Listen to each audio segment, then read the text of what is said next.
arrived here now. I'm just outside Wogan House, there you see. Gonna go in and watch the Jeremy Vine show being presented. It's really exciting. Cheers.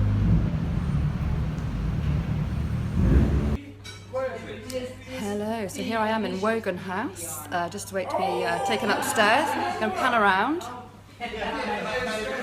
Guy who works for Decca Records. What's your name? Ollie. Ollie. So he's interning for Decca Records. Done a few pictures for me, thank you, Ollie. And then here's the reception. There you are.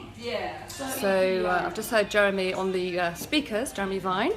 And I'm looking forward to meeting the man himself, because I've always wanted to come, because I love listening to the show. So over and out.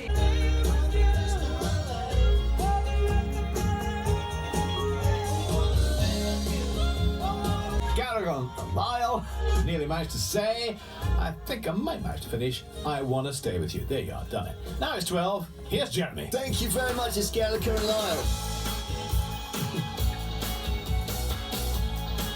I managed it. Good afternoon, it's the Jeremy Vine Show, BBC Radio 2 today. 62 now westbound, the bump between 35 and 34, Langham, the M18 to Selby and Doncaster is... Hello, a dream has come true. I've met my hero, Jeremy Vine. It's amazing. It's so great. I've just watched 2 hours of Jeremy putting out his show here at BBC. 7.6 and one person extra listening today. That's me and my mum. Anyway, Jeremy, thank you so much. Tell us about the show today. Total pleasure. Oh, I never remember what we've had on the show. We just did a thing on stone stacking.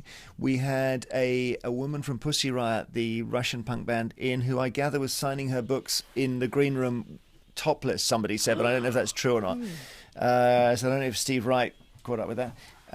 What else? What did we do in the first hour? We did the prison one. That was a horrible story. Yes, sentences that go on for 10 years when they're supposed to go on for a few months. Let me just turn this a little tiny bit.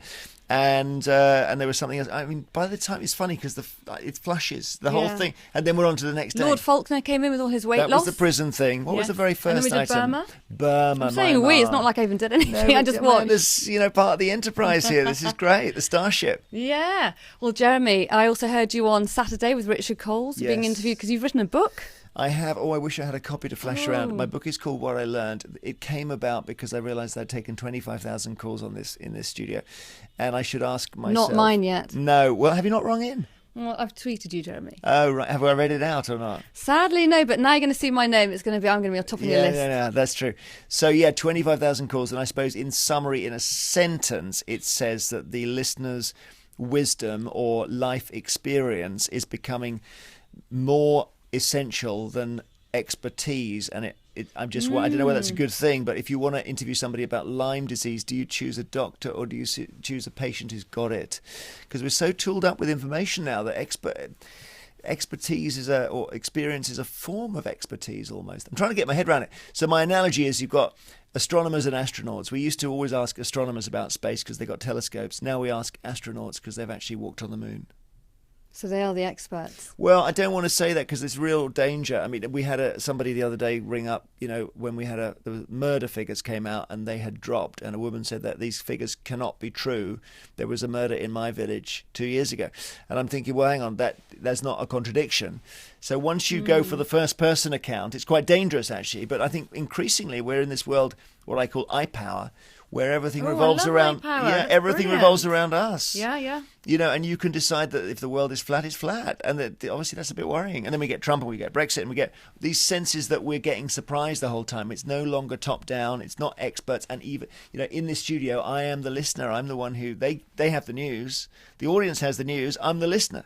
Isn't that amazing? Yes. It's completely changed. I love. You did something the other day about little microscopic cameras on bees. I mean, you cover such amazing stories. So it's always a pleasure to listen. And I'm always in the car and I'm turning up Jeremy Vine. So to be with him is amazing. So Jeremy, thank you. And you're about to go and record something, and then it's Eggheads tonight. Do you know yes, Eggheads is on, but that's recorded obviously from a few months ago. I'm actually about to do Points of View, which is a 55-year-old program where we basically say ring us if you hate our shows.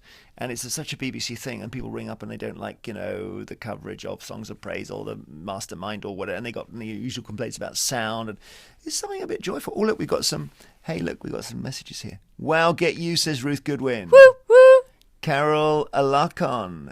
She's from Peru. My husband's Peruvian, so it's Hola, buenos días de Peru. Hola, ¿qué tal? Hola, buenos días, Peru.